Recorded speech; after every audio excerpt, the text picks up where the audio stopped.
Hi guys, Jasmo here, and today we're gonna talk about the Keystones and the Keystone changes to the passive tree coming with the Harvest. We have revealed the position of the Keystones from the Timeless Jewels, some of them that are going to be placed on the tree, and some of them are really crazy and in crazy spots. Let's go through like possibly one of the biggest changes first, which is the glancing blows. So it used to be on a timeless jewel. Now we get it just by default on the skill tree, and this is a huge buff to certain builds, but also a nerf to another builds. So builds recently that have been very popular, that have been using that, were trickster builds like ED Trickster with glancing blows. Right now ED Trickster with glancing blows will still be able to get it. However, it will cost you like, let's say, 5 more passive points to get it or something like that. Like you will have to spend extra points to get it now. It will still possibly be worth it once you have like enough energy shields so that the energy shield recovery from block is worth it. It's going to be still a good keystone, but definitely nerfed, and it was very strong on that build, so it seems like a reasonable nerf. However, it will be much stronger on other classes that go through this left side of the tree. So if you wanted to play something like Marauder, either like Chieftain, or maybe now with the slams, something that has a staff. Staff doesn't have that much block chance, but if you can double it with glancing blows, maybe there are certain mechanics you can use with that. But the biggest, I think, the biggest build that benefits from it the most is going to be Necromancer, because Necromancer paths right through here, takes this life, and it takes these minion nodes, and then it's just going here for this life, so it's right here. It doesn't have to spend any extra points, right? Necromancer build already goes to this through this node, so the fact that Necro can get it so easily while stacking a lot of life, while having recovery on block and extra block from the offerings, that's a huge change, right? So Necromancer with the offerings getting block chance for attack and spell block, and also the recovery on block with glancing blows is a build that benefits the most. So expect a bunch of Necromancers in hardcore, people playing Necromancers in hardcore with Spellslinger and stuff like that, like people are doing. For example, there are many different builds that are going to benefit from that if you're playing a Necromancer. Next keystone here is the Agnostic, and it's very conveniently right next to this big health, just like this Eternal Youth, right?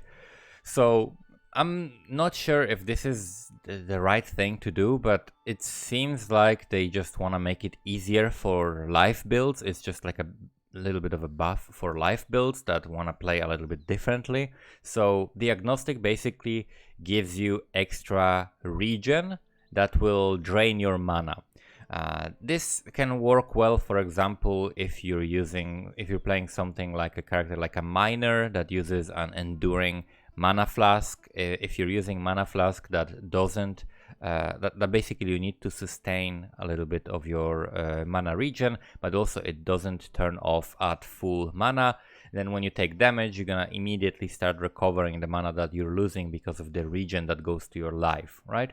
So this is just an extra regen, and it might make sense if you have a way to recover your mana well. If you're not using that much of your mana, this could work for something like that. Another thing that it could work for are MOM builds, because MOM, naturally you're going to have a lot of mana regen, and because you're aiming for that, and something like Inquisitor or Hierophant, they are also going to be fairly close to this. They could benefit from this, as well as from the glancing blows. For example, Inquisitor, because they have extra attack speed, a lot of the time people want to shield charge as Inquisitor, so you already have a shield, you can already benefit from the block. So glancing blows for Inquisitor on this side of the tree are going to be also very beneficial, especially when they're pathing like through here or through here to the life next to Scion. And Eternal Youth basically makes it so that your life regeneration is half of what it would be, and your total recovery from leech per second is half of what it would be, but the energy shield recharge applies to life. So if you basically don't take damage for a while, you might you start recovering it, and that is something that can be combined with high avoidance, so that you're not taking damage for a while. You have a lot of dodge and evasion, for example, and then go to this life and pick up Eternal Youth in order to recover that, because unless you really need to rely on Leech, this could potentially be better if you have really high avoidance. Then we get Supreme Ego. Supreme Ego is something that I've seen people use with Essence Worm. So if you only care about like one aura because you don't have that much mana to play with, to reserve, because you don't have much reservation, or you want to do MOM, for example. Let's say you want to do MOM, so you don't want to reserve anything on your mana. Let's say you're playing also like a Hierophant or something that benefits from having unreserved mana. And then also you can put like a high level Clarity on an Essence Worm and have huge mana regen.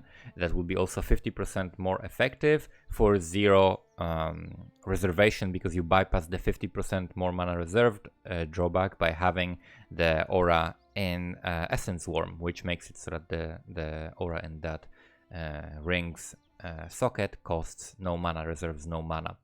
So that's another way to use Supreme Ego. So that's something we could see potentially. So potentially like Templar buffs, right? All of these can benefit Templar, can benefit Hierophant a lot. Like Hierophant with, for example, a bunch of block, like for example, life and mana recovery on block with Glancing Blows. With 1 or 2 of these Keystones as well, you can do some crazy stuff with that. Yeah? And then we have Wind Dancer, which is the last of the timeless Jewel Keystones that we've seen so far being put on the tree. This one is in a position that is extremely beneficial to builds like Cobra Lash. Cobra Lash can benefit from that a lot. Scourge Arrow can benefit from that a lot, because it's right by I think these are like the phasing nodes, right? But here we have like bow damage over time, claw damage over time, and poison nodes.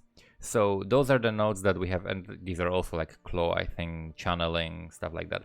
So this will definitely benefit these builds that will want to rely on Acro and phase Acro for their defense.